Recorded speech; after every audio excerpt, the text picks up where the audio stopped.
In this micro lecture, we'll take a look at the page, a handy Moodle resource you'll use while designing and laying out your topics.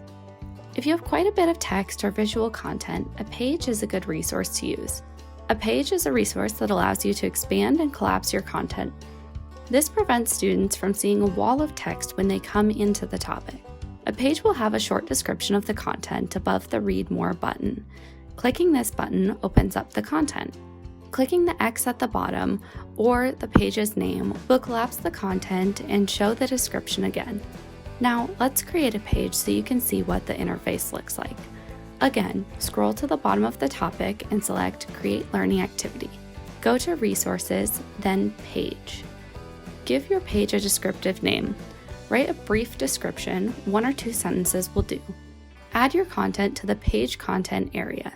Remember, this can be text, video, a table, a list, etc.